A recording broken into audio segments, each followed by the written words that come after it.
Bienvenidos, gracias por acompañarnos. Comenzamos otra edición de los especiales de Pro Noticias aquí en Canal Pro. Y esta semana vamos a continuar con detalles de lo que dejó el primer Congreso Paraguayo de Economía que organizó el Banco Central del Paraguay aquí en Asunción. Y vamos a tener detalles en esta edición de lo que fue el tercer panel de ese encuentro. Comenzamos. En la edición semanal de los especiales de Pro Noticias compartiremos la segunda parte del primer Congreso de Economía organizado por el Ministerio de Hacienda. En el primer panel se habló de política fiscal para el desarrollo del Paraguay con disertantes locales e internacionales. Especiales de Pro Noticias por Canal Pro de la mega cadena de comunicación. El primer disertante de este tercer panel del Congreso Económico organizado en nuestro país fue el presidente del Banco Central del Paraguay, José Cantero. Él habló sobre la política monetaria actual en Paraguay. Yo quisiera hoy en economía solemos hablar de expectativas, pero también quisiera hablar de entendimientos desde el sentido común. Y quisiera comenzar simplemente con una historia que 100 años atrás, en 1920, acudieron a uno de los mejores economistas, a Ludwig von Mises, en Viena, Austria, y le preguntaron, un grupo de burócratas y de expertos economistas, ¿cómo podemos hacer para detener esta inflación? Y él les dijo, le espero hoy a las 12 de la noche en este mismo edificio. Y con esa intriga estuvieron presentes a esa hora y le volvieron a hacer la consulta. Y von Mises le contestó, ¿escuchan eso? Pues apáguenlo. Resulta que en ese lugar, en la parte baja, se imprimía dinero y esa política monetaria díscola fue la que generó la inflación. En Paraguay, y hablando de entendimientos, creo que lo primero que tenemos que comprender es que la inflación que estamos experimentando el día de hoy, que llega a 11%, que es la más alta en los últimos años, no se debe a una política monetaria que esté desasociada con la irracionalidad, con la falta de cordura, con la falta de una regla. Tampoco se debe a una política fiscal que no tenga cordura, ni mucho menos a una política monetaria que pretenda financiar algún déficit. Eso no existe en Paraguay. En Paraguay tenemos una regla fiscal, hoy hay un compromiso de una convergencia prácticamente sin igual en la región, podríamos decir, y una política monetaria que desde el 2015 aplica un esquema de metas de inflación. La segunda idea o entendimiento creo que decanta solo es que esta inflación proviene de afuera. Y hay una frase que siempre me acompaña, que es la de Epicteto, un filósofo greco-romano, que decía, hay cosas que dependen de nosotros y hay otras cosas que no dependen de nosotros, y hay que saber cuál es la diferencia. Y las cosas que no dependen de nosotros son las externas. Hoy estamos viendo que esta inflación de 11%, el 70% proviene de aumentos de precios internacionales.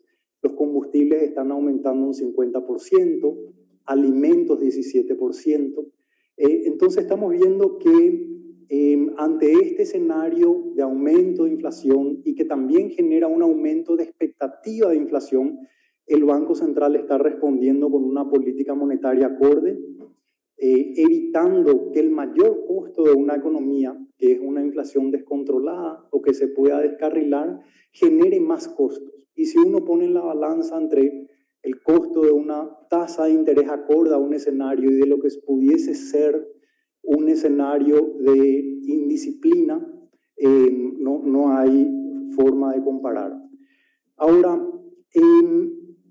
se dijo acá que estamos atravesando por choques encima de choques, y en el caso de Paraguay, además del COVID, de estos temas logísticos, de la guerra, de la crisis energética, estamos viendo el tema de la sequía, Quizás a nivel internacional el mayor riesgo hoy es que el pacifismo que acompañó a la economía global durante los últimos 50, 70 años se podría haber afectado. Eso tenemos que incorporar en nuestro análisis. Y también que el ancla internacional de precios puede estar resquebrajada. Entonces, ante este escenario de una situación muy compleja, yo creo que hay dos acciones que hacer. Una es tomar las mejores decisiones que están en nuestro alcance, que se habló muy bien acá en el panel anterior, y otra es no tomar medidas que puedan autoimponer más choques del que estamos experimentando. Así es que creo que leyes que puedan vulnerar la posición fiscal nos pondrían en un escenario muy riesgoso, altamente riesgoso, y por eso tenemos que apuntar hacia la cordura en toda la dimensión.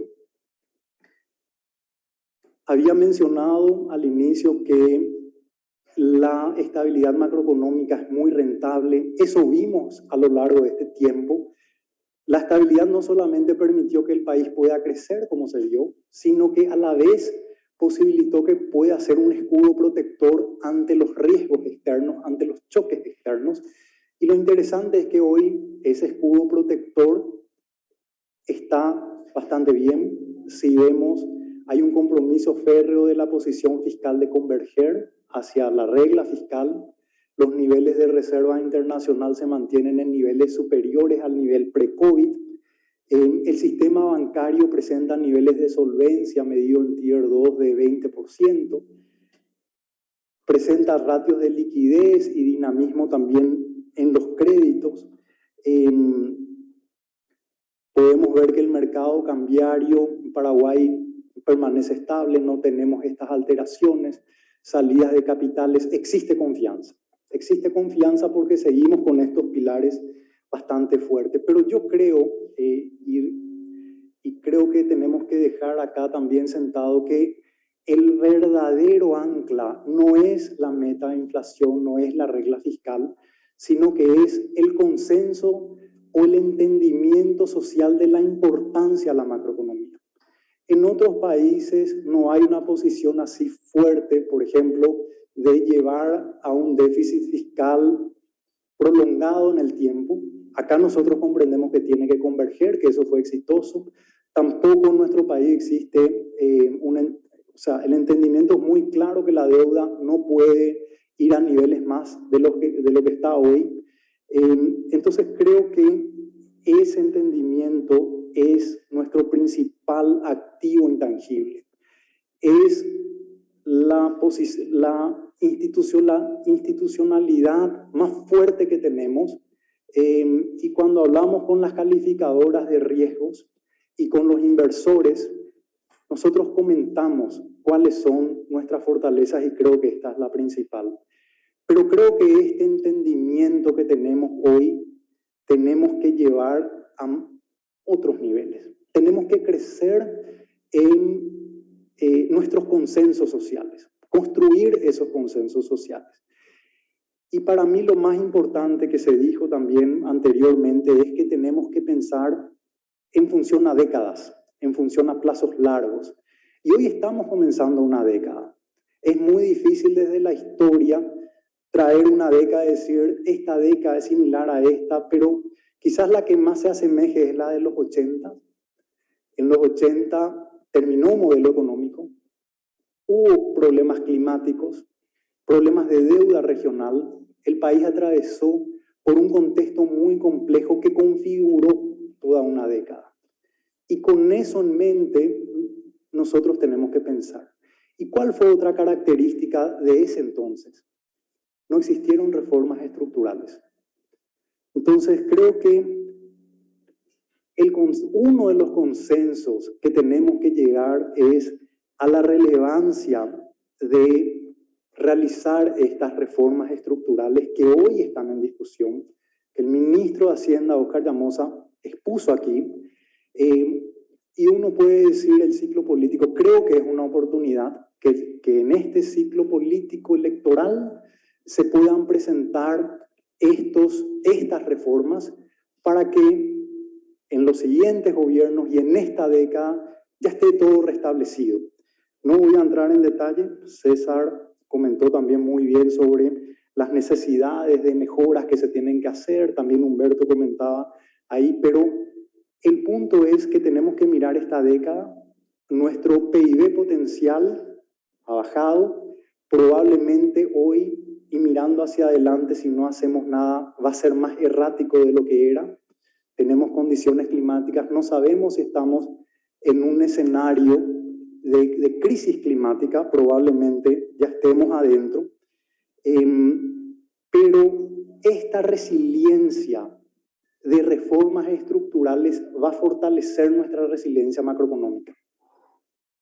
Entonces, la resiliencia macroeconómica no se construye desde la nada. Tiene que existir estas reformas estructurales para poder hacer. Y también, ya que este es un espacio de reflexión, yo creo que tenemos que pensar en un proceso de diversificación acelerada a través de la creación de nuevos motores. El sector cárnico a inicio del 2000 exportaba 60 millones de dólares, hoy exporta 1.500. El sector sojero también a inicio del 2000 no tenía la relevancia que tiene hoy y hoy son nuestras principales turbinas y ahí tenemos que incorporar toda la productividad, toda la tecnología, pero atravesar por un proceso de diversificación acelerada que yo creo que hoy es naciente. Está el sector forestal.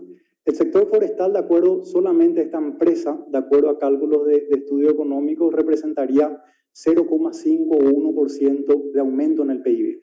Solamente de una empresa con el encadenamiento que generaría a lo largo de nuestra economía. Y estamos atravesando por esta diversificación acelerada, o sea, hay elementos de decir que vamos por buen camino. El año pasado, las exportaciones de manufactura de origen industrial, MOI, representaron 1.300. No estamos hablando de la industria de origen agropecuario, donde está el sector cárnico, toda la industria cárnica del sector aceitero, sino más bien autopartes, calzado, prenda de vestir, productos químicos, farmacéuticos.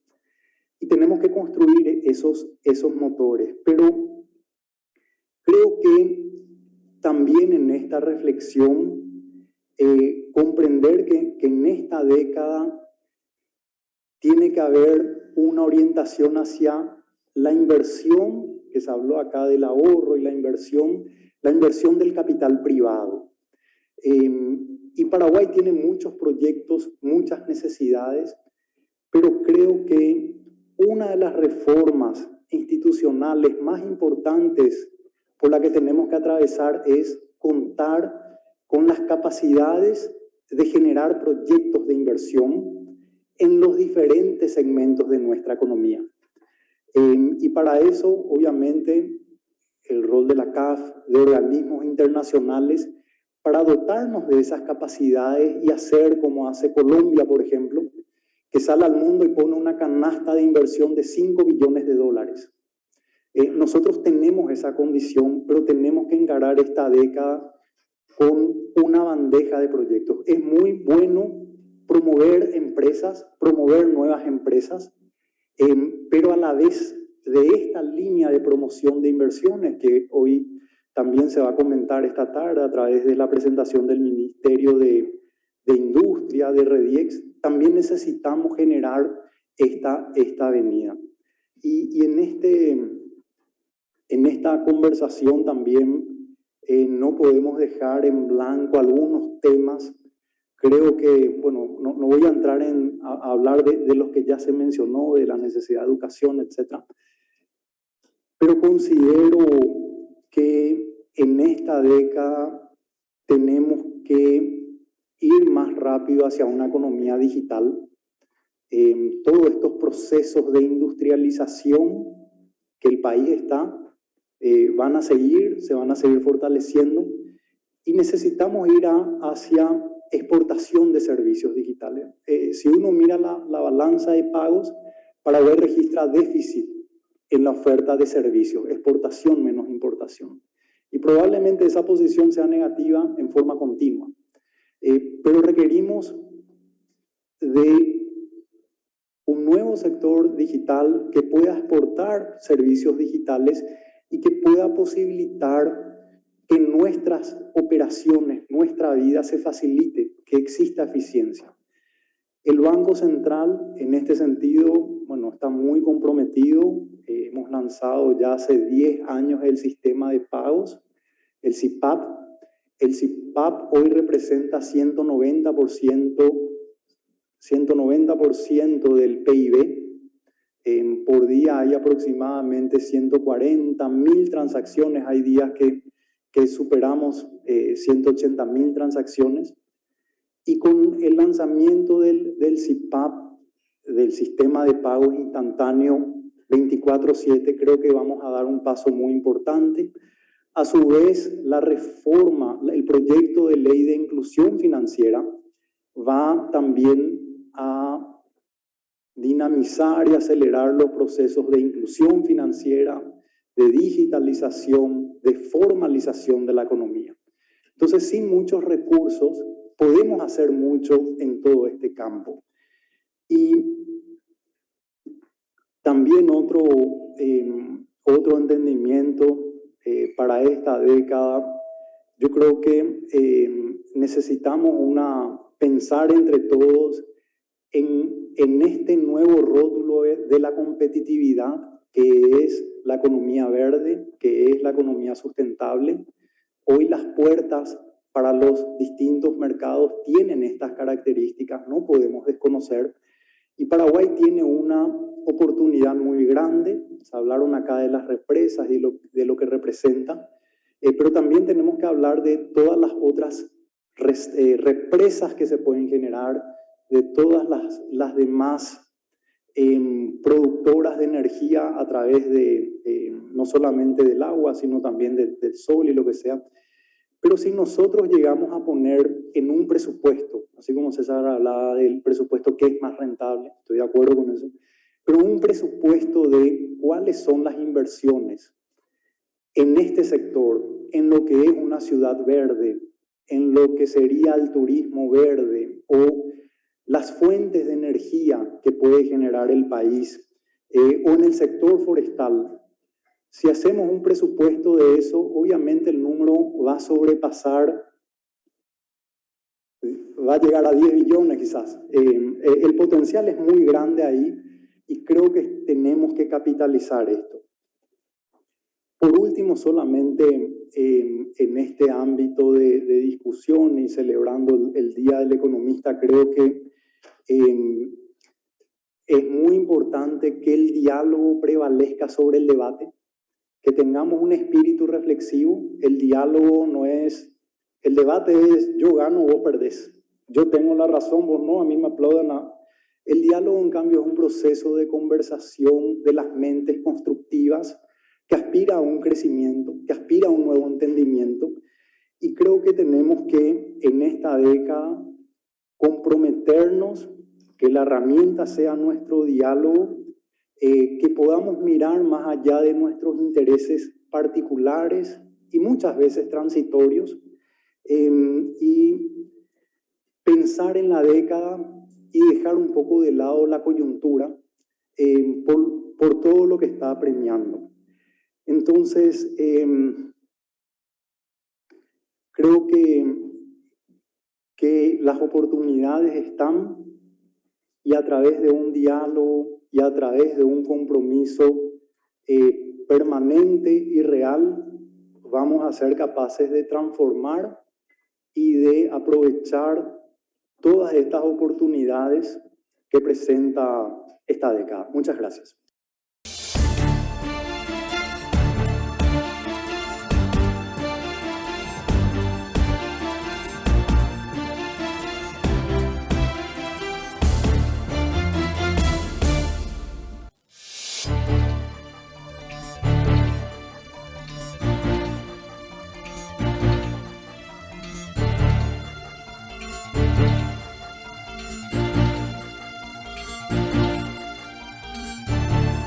Seguimos compartiendo con ustedes en los especiales de ProNoticias lo que dejó el primer Congreso Paraguayo de Economía. Y en este desarrollo del tercer panel estuvo como invitado internacional el docente e investigador económico chileno José de Gregorio. Él habló sobre las metas de inflación en América Latina. Escuchemos parte de lo que decía. Hay 4 puntos que me gustaría tocar en esta presentación. Básicamente voy a hablar un poquito de las metas de inflación. Esto está en inglés, porque lo he presentado, lo presento varias veces, lo voy arreglando, entonces de repente sale en castellano, en inglés.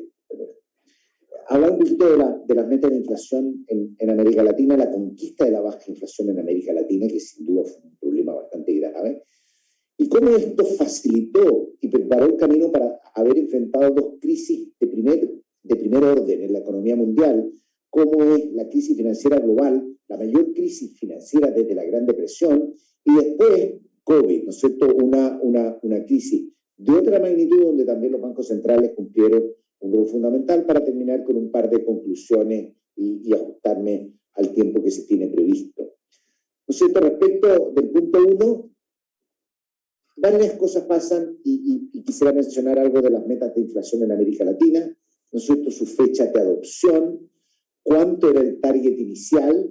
Muchos países, y esto yo creo que es importante, no es el caso de Paraguay, no es el caso de la mayoría de los países de la región, es el caso de Argentina y su fallido intento hace un par de años, por el año 2017-18, ¿no es cierto?, cuánto era su inflación actual, cuánto era el horizonte. La meta de inflación, y esto es bien importante y me sirve para complementar con la intervención previa. La meta de inflación no es una estrategia de desinflación, es una manera de conducir la política monetaria en momentos de que se ha conquistado la inflación y que tenemos estabilidad. Muchas veces, y muchos países, el caso de Paraguay lo refleja, el caso de Brasil, Chile, no sé, que muchos países partieron en sus inicios con metas de inflación relativamente altas porque venían de inflaciones altas. Pero son países que hicieron esfuerzo. ¿Y qué esfuerzo hicieron? Primero, establecer una estructura macroeconómica que les permitiera tener inflación baja. ¿No es cierto? ¿Y qué es lo que significa eso? Ajustar el déficit fiscal, conceder para tener credibilidad, conceder independencia al Banco Central, y de ahí, cuando tenemos baja inflación, los esquemas de meta inflación son estables y fueron muy favorables. Por lo tanto, como decía en la presentación previa, ¿no es cierto?, lo que da el ancla no es la meta propiamente tal, sino es la credibilidad del Banco Central en su compromiso con una meta. Y eso es lo que permite que las expectativas y que la economía funcione en torno a esa meta. Pero muchos países, lo vimos hace unos pocos años en Argentina, ¿no es cierto?, países que establecen metas de inflación que no son creíbles. ¿Por qué? Porque no han ajustado su déficit fiscal, porque todavía la política monetaria depende de la política fiscal para su financiamiento, entre otras cosas, o porque hay mucha inercia. ¿Qué es lo que hace eso? Que no exista credibilidad en torno a la meta y la meta no logra ni sirve un propósito importante. Aquí tenemos nosotros las características, una característica bien importante en los esquemas de meta de inflación que está en este cuadro anterior, es que las metas en general tienen un horizonte a mediano plazo, ya sea definirlas 2 años, ¿no es cierto?, definir mediano plazo. ¿Por qué? Porque otra cosa que es bien importante en los esquemas de metas de inflación es que, reconociendo que bajar la inflación tiene costo a nivel de actividad, lo que hace la política monetaria, y en la medida que sea creíble con los menores costos posibles, es balancear los costos de inflación y costos de desempleo. Uno podría bajar la inflación en 6 meses, causando una gran recesión, pero uno contempla los costos de desinflación en materia de actividad, y precisamente por eso existe esto que se llama la doble coincidencia, o la evidencia que muestra que los países, en particular en la región, países de inflación alta, una vez que la han estabilizado, estabilizan no solo la inflación, sino también el ciclo económico. Aquí hay algunas características. La característica en general es que los regímenes cambiarios, en general son alguna forma de flotación o grado de flexibilidad, ¿no es cierto? Hay países, y el caso, ¿no es cierto?, Perú, Paraguay, Uruguay, que tienen mayor rigidez en sus sistemas cambiarios, permitiendo un manejo con cierto grado de flexibilidad. Es importante entender, aquí no hay receta, a la medida que los países van avanzando, su sistema financiero, ¿no es cierto?, y sus sistemas cambiarios están mucho más integrados con el mundo, es mucho más difícil mantener rigideces, pero cuando los países lo van abandonando, en qué contexto, es una cosa que obviamente es muy dependiente de cada país. Pero la inflación mediana en América Latina, Sudamérica y el mundo. Nosotros hay una cosa que es importante tener en mente y que aquí se produce una coincidencia global. La reducción de la inflación ocurre en el mundo entero aproximadamente el año 2000. Es que es cuando las inflaciones, los países desarrollados partiendo de inflaciones no tan altas como América Latina, pero siguen con inflaciones bastante altas alrededor del año 2000, uno de una consolidación bastante importante, con mayor el caso de América Latina. Aquí está la mediana. ¿Por qué? Porque hay países que tienen hiperinflación de 1000%, uno toma el promedio y le sale 100% en 10 países, pero cuando uno solo tiene, uno mira la mediana, dice cuál es la inflación del país que está en el medio de la muestra. América Latina llegó a tener en los años 80 la mediana en torno a 70-80%. Inflación es muy alta. Sudamérica. Latinoamérica, inflación es algo más baja, en orden a 30%, pero a principios de los 2000 se empiezan a lograr masivamente en la región inflaciones de un dígito. Si nosotros vemos por países las inflaciones por década, solamente el caso de Chile es el único que tiene inflación de un dígito en la década de los 90, que la conquista la inflación en el año 94, unos pocos años después del retorno a la democracia, con un fuerte ajuste fiscal y al mismo tiempo con la implementación de un Banco Central Autónomo que empieza a transitar hacia meta de inflación. Todavía no tenía meta de inflación, pero la consolidación de los años 2000, salvo el caso de Argentina, aquí está la economía de mayor tamaño, y Venezuela, que obviamente no consideramos, lo que nosotros observamos es que las inflaciones quedan en niveles de un dígito, lo cual es bastante inédito en la región. ¿Esto qué ha permitido? Y esto es lo importante, más allá de la reducción de la inflación, de la institución política monetaria basada en metas de inflación, con grados de flexibilidad, ¿no es cierto?, en el ámbito cambiario y también en el ámbito de la política monetaria, algo que no había ocurrido nunca en la región, y que fue que durante la crisis financiera global, por primera vez, se aplicaron masivamente políticas contracíclicas, cosa que no había habido antes.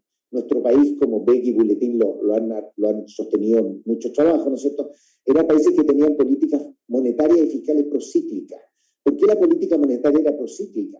Porque llegaban los momentos de crisis, ¿no es cierto?, había un gran ataque contra la moneda tenía mucha rigidez, para ponerlo en simple, y la única manera de defender la paridad, ¿no es cierto?, y evitar un temor muy grande a la inflación y a los problemas financieros, se subía muchísimo la tasa de interés. Es decir, en momento de recesión se subió la tasa de interés, se trataba de defender la moneda, muchas veces se agregaban problemas financieros en vez de reducir. En la crisis financiera, por primera vez nosotros vemos, esto está desde que empieza una baja muy importante, partiendo por Estados Unidos, obviamente que empezó antes, pero en todas las economías en América Latina, las de mayor tamaño que tengo aquí, ¿no es cierto?, son economías que hacen un fuerte reducción de su tasa de interés, las vuelven a subir, obviamente, cuando la crisis pasa y empiezan a subir en torno a mediados del año 2010, y eso permite un bastante mejor desempeño económico.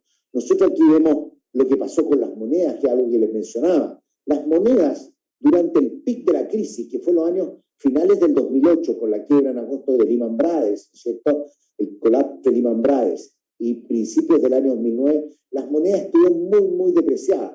Si uno considera el promedio 100, estaban 20-30% por encima del promedio. Cosa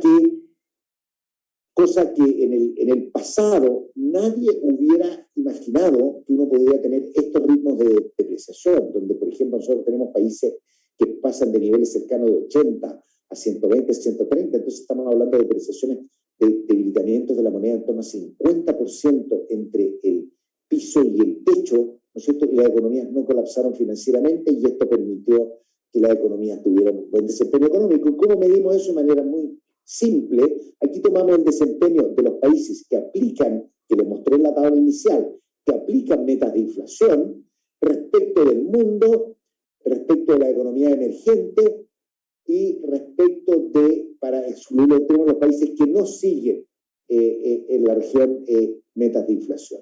¿Qué es lo que nosotros vemos? Nosotros vemos que la crisis asiática, siempre la línea está debajo del cero. ¿Qué significa eso? Que el desempeño de América Latina, es decir, el que está aquí, el crecimiento de América Latina en el año 97, 98 y 99, estuvo por debajo del crecimiento del mundo, estuvo por debajo del crecimiento de la economía emergente y estuvo por debajo del crecimiento de las economías que no siguen metas de inflación. ¿Qué es lo que nosotros tenemos durante la crisis financiera global? Solamente respecto a la economía emergente nosotros tenemos peor desempeño, pero eso está muy influenciado por China, ¿no es cierto? Que China siguió creciendo durante la crisis financiera global, pero después el desempeño fue bastante parecido, salvo en el momento de la crisis, fue mayor que el crecimiento del mundo, fue parecido durante la crisis, pero la salida fue bastante vigorosa y respecto a los países que no siguen metas de inflación. Básicamente lo que esto está diciendo que América Latina tuvo comparativamente un desempeño relativamente favorable, después de haber tenido desempeños muy desfavorables en épocas en las que la inflación era más alta, había más riqueza cambiaria, no se aplicaban metas de inflación y las políticas eran particularmente procíclicas. No iba a comparar con los años 80, porque obviamente los años 80 fue un gran desastre porque se daban todos esos males en conjunto, de manera que el desempeño fue bastante positivo. ¿Qué pasó durante la crisis del COVID? ¿No es cierto? Durante la crisis del COVID, lo que nosotros observamos es algo similar. Primero, nosotros aquí tenemos a todos los países emergentes, en general todos los países redujeron sus tasas de interés. Pero aquí está la caída de tasa de interés en la crisis del COVID y aquí está la crisis financiera. Y aquí hay una línea de 45 grados. Todos los países que están a la derecha redujeron más la tasa de interés durante la crisis del COVID y los países que están a la izquierda redujeron la tasa a la derecha los que durante la crisis financiera fueron más agresivos. Toda América Latina fue más agresivo. Aquí tenemos Colombia, Brasil, Perú, Chile, ¿no es cierto? Fueron mucho más agresivos durante la crisis financiera global. Solo muy pocos países, entre los cuales está Costa Rica, ¿no es cierto? Países que tuvieron una reducción de tasa de interés mayor en la crisis del COVID. No es raro esto, ni tampoco uno puede pensar que es un problema grave o algún defecto. Los países venían con mucho menos espacio monetario. ¿Por qué? Porque la tasa de interés previo a la crisis financiera global era mucho más alta que las tasas de interés hoy día. ¿Qué fue lo que ha ocurrido? Que el espacio para llegar a las tasas cero o a tasas muy bajas era durante la crisis del COVID se había reducido. Déjenme hacer un solo punto que yo creo que es muy importante en política macro y que no lo hemos visto muy bien reflejado en América Latina y en la economía emergente, y es que uno, cuando viene una crisis, aplica políticas muy expansivas, por razones macros. También tiene un contenido social, por ejemplo, que uno parte de esta expansividad fiscal y apoyar a los hogares que tienen más problemas. Sin embargo, el retiro de esta política expansiva es parcial. En la política monetaria no puede justificar, las tasas de interés en el mundo permanecieron bajos, no hubo un retiro paralelo. Política fiscal, muchos países quedaron con menor espacio fiscal porque la crisis financiera, gastos que se deberían haber retirado por razones macro de corto plazo, quedaron muchas veces justificados por razones sociales, pero obviamente reducen el espacio de aplicación de política. Sin embargo, la crisis del COVID tiene una característica distinta. Y la característica distinta es que fue una crisis de deuda. ¿Por qué fue una crisis de deuda? Porque la crisis del COVID fue básicamente una crisis en la cual el mundo llegó un momento, marzo del año 2020, entre marzo y septiembre podríamos haber dicho, más en algunos países, pero donde hubo una severa contracción producto de la necesidad de entrar a la cuarentena y de desocupar la ciudad. O sea, fue una crisis en la cual el país, o la economía, o todo funcionaba normal, distintas formas en muchas partes, pero que se le dice a todo el mundo, ¿sabe qué más? Usted hoy día no puede trabajar. O por lo menos si lo quiere hacer va a tener que irse a la casa, o solo van a poder trabajar en algunas cosas esenciales. Pero la inmensa mayoría de la población tuvo que replegarse a sus hogares por razones sanitarias. ¿Qué significó esto?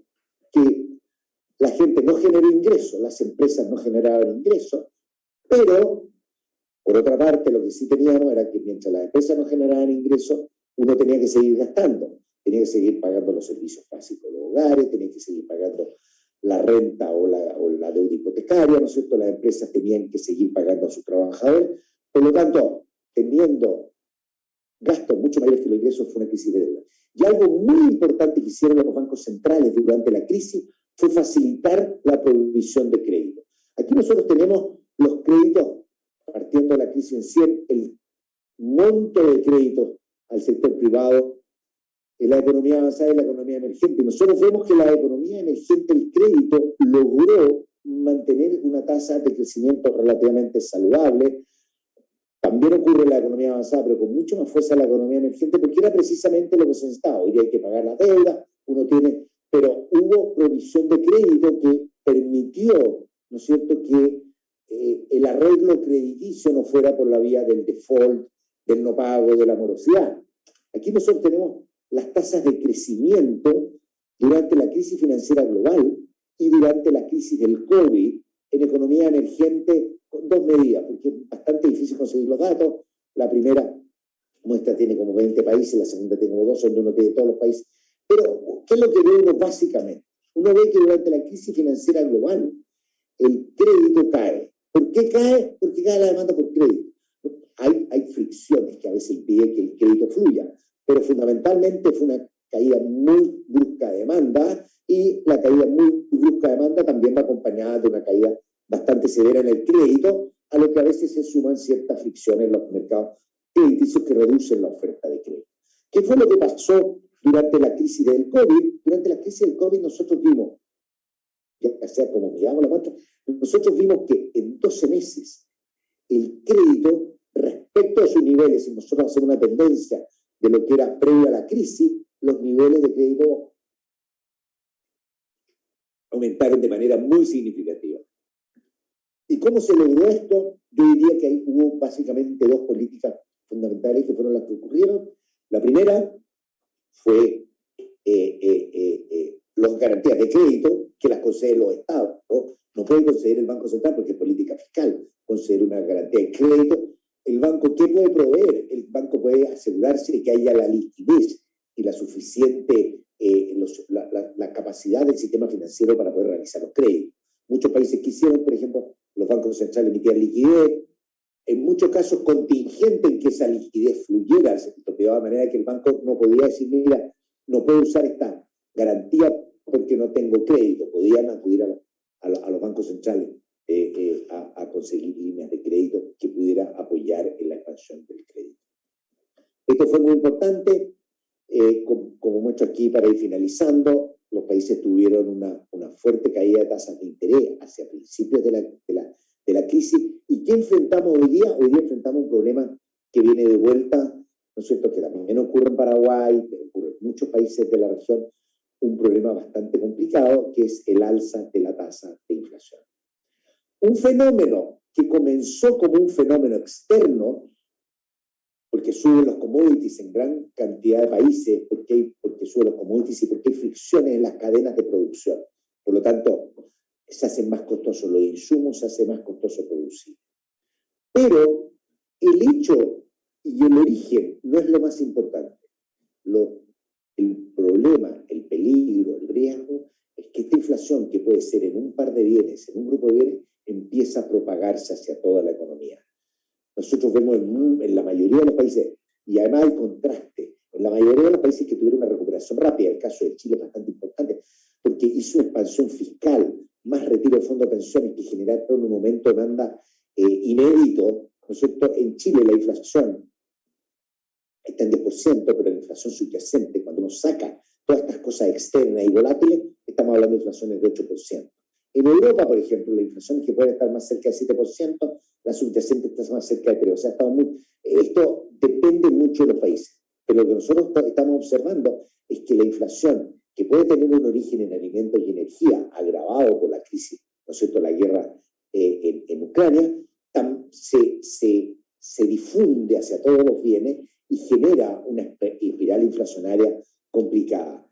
¿Qué han hecho los países de la región? Y yo creo que lo han hecho bastante mejor que lo que está pasando en otros países, que se han adelantado, cada uno a su propio ritmo, pero se han adelantado. Hoy día nosotros vemos que la FED el Banco subió la tasa, el Banco Central Europeo anunció que iba a haber alza, América Latina viene un poquito adelantado.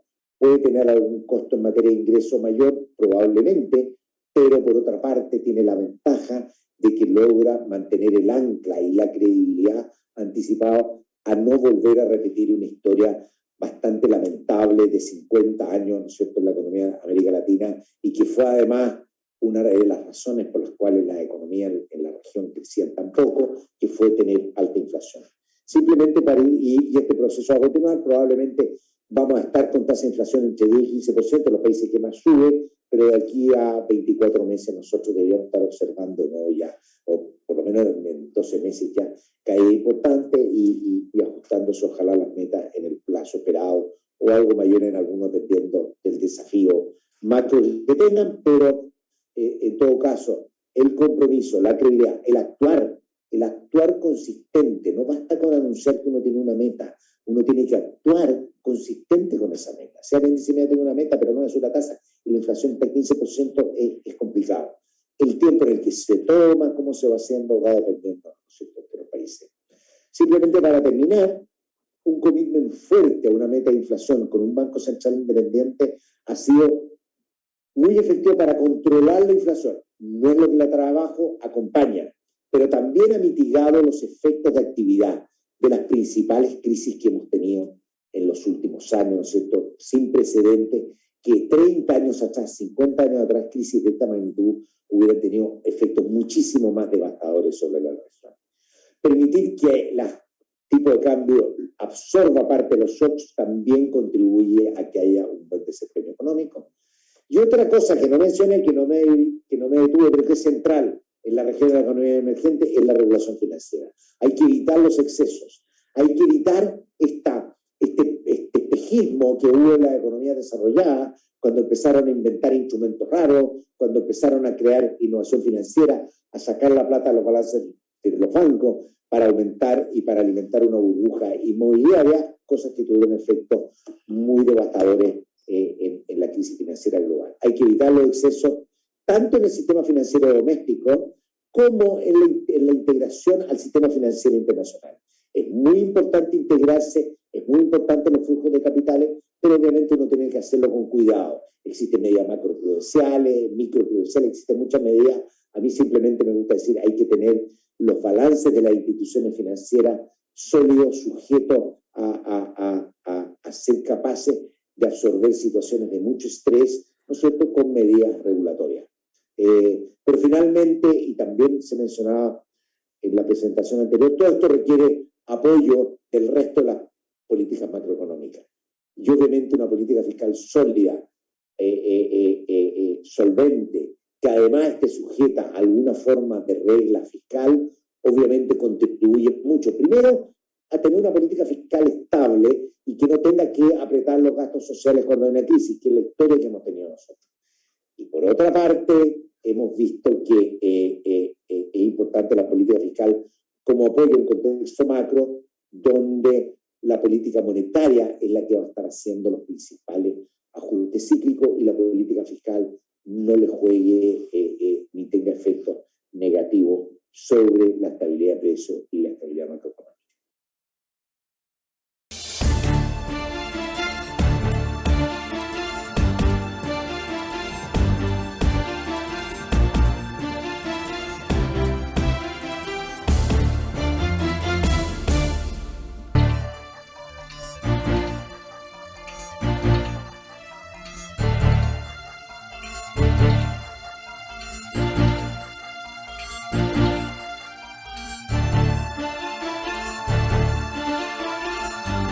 En esta última parte de los especiales de Pronoticias vamos a compartir con ustedes lo que decía el docente y economista Diego Legal, que fue el encargado de hacer un análisis y un redondeo de todo lo expuesto en el tercer panel de economía organizado por el Ministerio de Hacienda y el Banco Central del Paraguay.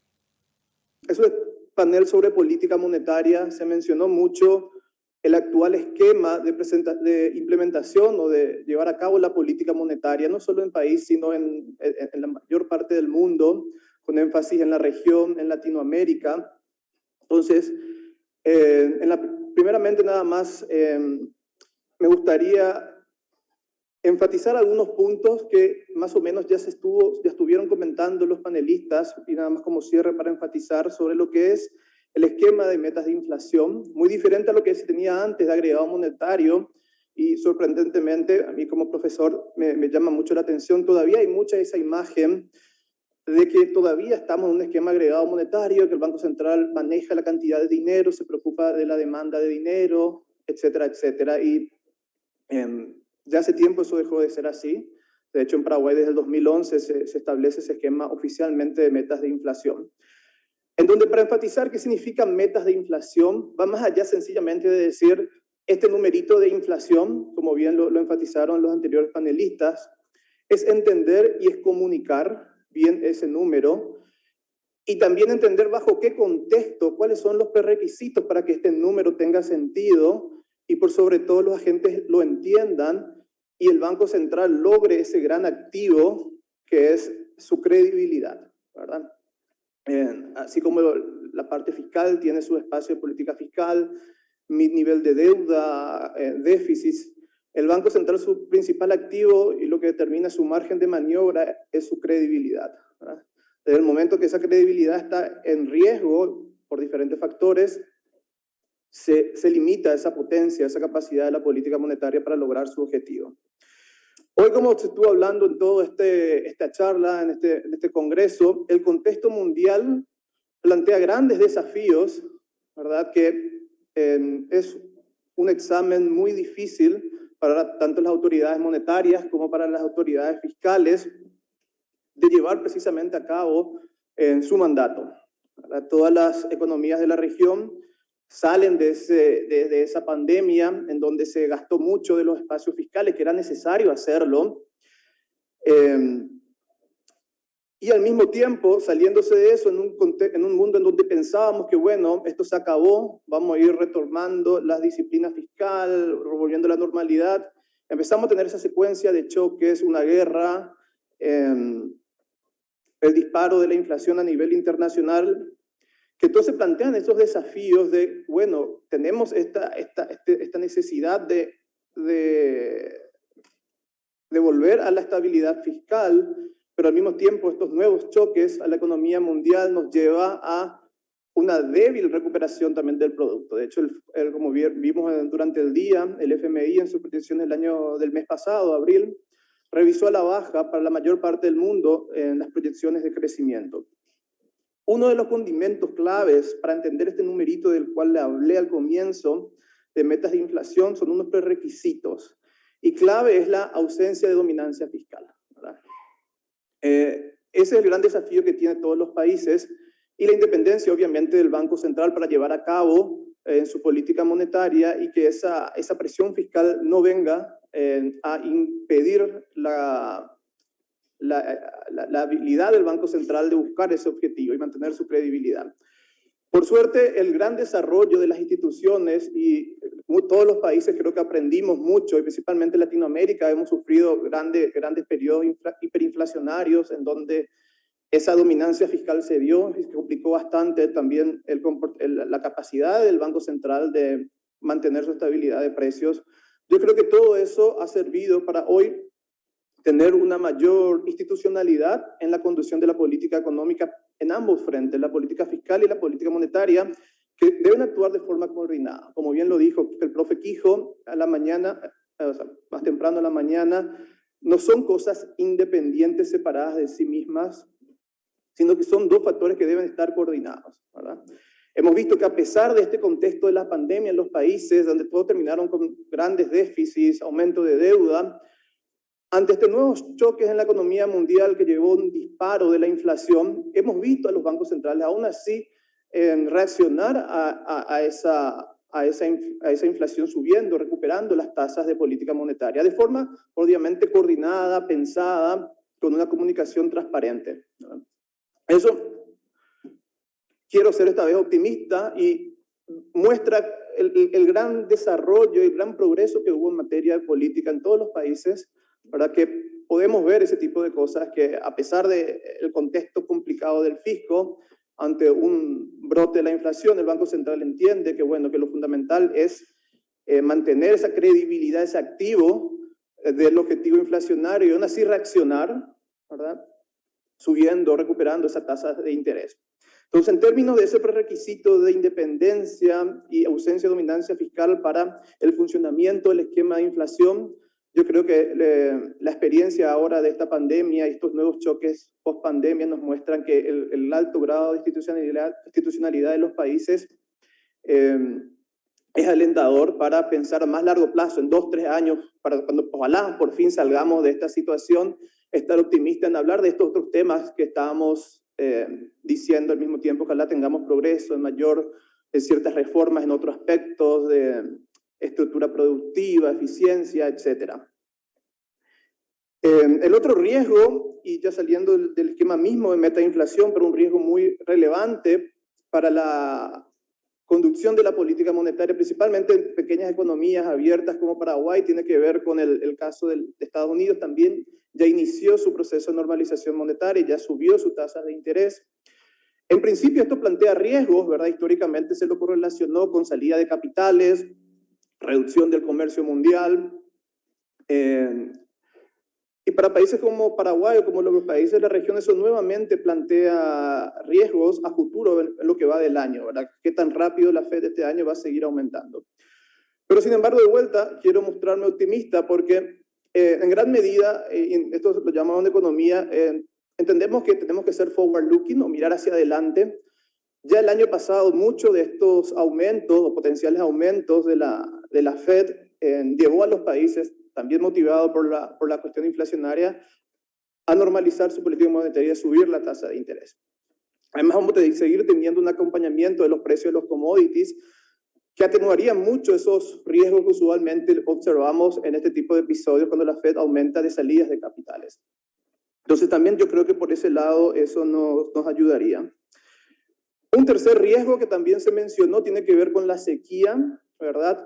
Para Paraguay, esto ya quizás enfocándonos más, obviamente para Paraguay la sequía es probablemente uno de los shocks más importantes para nuestra economía, como bien lo mencionamos. Tuvimos en el 2009, 2012, 2019, en todos tuvimos crecimiento negativo del producto. Entonces, la sequía es algo que realmente nos afecta y que plantea nuevamente este desafío de cómo aplicar estas políticas contracíclicas en este contexto, porque a diferencia de las sequías anteriores, veníamos con mayores espacios tanto fiscales como también una inflación menos elevada, ¿verdad? Entonces sí, nuevamente la sequía ahora va a plantear desafíos en materia de la política económica, pero creo que estamos en el buen camino y esta independencia que hablé al principio y esta institucionalidad y comunicación del Banco Central es fundamental, ¿verdad? Como dijimos, es entender el numerito, es entender que depende de un conjunto de factores institucionales y que es un número a mediano plazo. Y a veces, precisamente por cuestiones que están fuera de nuestro control, como bien lo enfatizó el presidente en su presentación, ese numerito se sale, ¿verdad? Ese numerito se sale y ahí la herramienta comunicacional del banco es fundamental. También la herramienta comunicacional de los otros actores de política económica es fundamental. Es fundamental que el ministro de Hacienda diga que, bueno, este es el plan de retorno a la normalización fiscal. Todo eso ayuda a mantener esa credibilidad y a guiar las expectativas de los agentes económicos para mantener esa credibilidad en el Banco Central y en la inflación que tenga. Y nada más terminar por mi intervención. Por último, una vez terminado eso, como lo mencionó Kremer al comienzo de la charla, Paraguay ha tenido grandes avances, ¿verdad? Habría que pensar en la innovación, ¿verdad? Mencionó sobre la innovación y la importancia de la innovación. Para tener innovación debemos fijarnos como estrategia país la fuerte apuesta hacia lo que tenga que ver con investigación y desarrollo en todos los aspectos. Investigación para el asesoramiento para las políticas públicas, ¿verdad? Que el departamento, las instituciones públicas claves como Banco Central y el Ministerio de Hacienda tenga fuertes departamentos de investigación que ayuden a entender esta problemática y a dar las mejores recomendaciones. Y eso va a dar innovación en materia de política en diferentes dimensiones, ¿verdad? Estar al día en todo lo que tenga que ver con los nuevos desarrollos tecnológicos que hoy implica un mundo más digitalizado. Por ejemplo, tenemos el surgimiento de los criptoactivos, las criptomonedas, el Banco Central estudiando posibilidades de inclusive emitir moneda de forma digital para hacer frente a mantener esta soberanía monetaria y que no se vayan en estos activos digitales de emisión privada que plantean una serie de riesgos. Todo eso es importante y resalta esta necesidad de mantenernos al día en todos los desarrollos tecnológicos y para eso la investigación y el desarrollo es fundamental.